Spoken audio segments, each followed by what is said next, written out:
क्या बीजान एला और ओन को वापस अपने घर बुला लेगी और क्या एला का बाप एला को माफ करने वाला है। ड्रामा सीरियल जब्त की आने वाली एपिसोड में हम लोग देखेंगे कि ओन एला को लेकर अपने दोस्त के पास पहुंच जाएगा। वहां पर वो उससे किराए का कमरा लेगा। एक छोटे से कमरे में एला रहने के लिए बिल्कुल भी तैयार नहीं होगी, इसलिए वो ओन को जलील करने का कोई भी मौका हाथ से नहीं जाने देगी। और जब ओन एला के पास आएगा तो एला ओन से कहेगी कि बस तुम्हारी यही औकात थी जो सामने आ गई है, तुम एक अच्छा सा फ्लैट तो ले नहीं सकते, बड़ी बड़ी बातें करते हो। मैं इस छोटे से कमरे में तुम्हारे साथ नहीं रहूंगी, चाहे कुछ भी हो जाए, मुझे तुम्हारे साथ इस कमरे में नहीं रहना। ये सुनकर ओन एला से कहेगा कि मेरी सिर्फ यही औकात थी, मैं इस वक्त जो अफोर्ड कर सकता हूँ मैं वो ही लूंगा और तुम्हें भी यही मेरे साथ रहना होगा। ये सुनकर एला ओन से कहेगी कि अच्छा, शादी करते वक्त तुम्हें ये याद नहीं आया, तब तुम्हें इन सब बातों का ध्यान नहीं था, बस तुम्हें सिर्फ बड़ी बड़ी बातें करनी आती हैं और तो तुम कुछ कर नहीं सकते। तो जिस पर ओन एला से कहेगा कि तुम्हें क्या लगता है कि मैं तुम्हें आसानी से छोड़ दूंगा, तुम मुझे बातें सुनाओगी, गुस्सा दिलाओगी तो मैं तुम्हें छोड़ने के लिए तैयार हो जाऊंगा?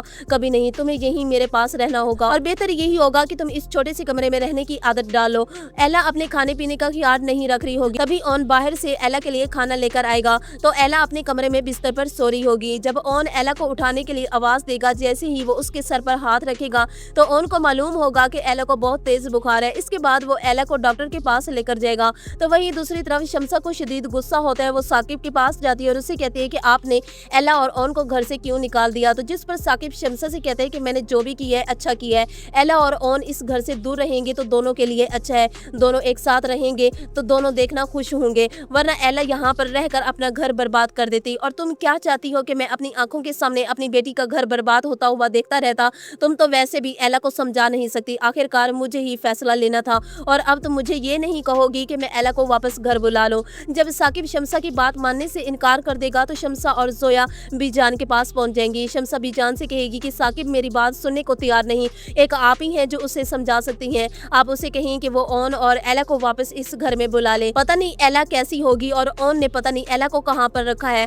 और उसने एला का ख्याल रखा भी होगा या नहीं। तो जिस पर बीजान शम्सा से कहेगी कि मुझे ओन से पूरी उम्मीद है, ओन ने एला को जहां भी रखा होगा वो बिल्कुल ठीक होगी और उसने एला का बहुत अच्छे से ख्याल रखा होगा। अगर वो दोनों साथ रहेंगे तो उन दोनों के दरमियान नाराजगी खत्म हो जाएगी और उन दोनों की दोस्ती हो जाएगी। तो वहीं दूसरी तरफ एला ओन के साथ रहना नहीं चाहती, इसलिए वो बीजान को कॉल करके बताती है कि मुझे यहाँ नहीं रहना, ये जगह बहुत गंदी है, ओन ने मुझे एक छोटे से कमरे में रखा हुआ है, आप ओन से कहें कि मुझे वापस घर ले आए और आप ही हैं जो इस वक्त अब्बू को समझा सकती हैं, आप अब्बू से बात करें कि वो मुझे माफ कर दें, मैं यहाँ पर बहुत ज्यादा घबरा रही हूँ। ये सुनकर बीजान एला से कहेगी कि ठीक है, मैं साकिब से बात करती हूँ, वो तुम्हें वापस बुला लेगा। तो वहीं दूसरी तरफ जब आरफा की नौकरानी आरफा को बताती है कि साकिब साहब ने एला और ओन को घर से निकाल दिया है, तो तभी रमला इन दोनों की बातें सुन लेती है। वो फौरन जोया के पास जाती है और उसे कहती है कि ओन और एला कहाँ पर है, क्या अंकल ने इन दोनों को घर से निकाल दिया है, वो दोनों कहाँ पर रह रहे हैं। तो जिस पर जोया रमला की खूब क्लास लेती है और रमला से कहती है कि तुम्हें फिक्र करने की कोई जरूरत नहीं है,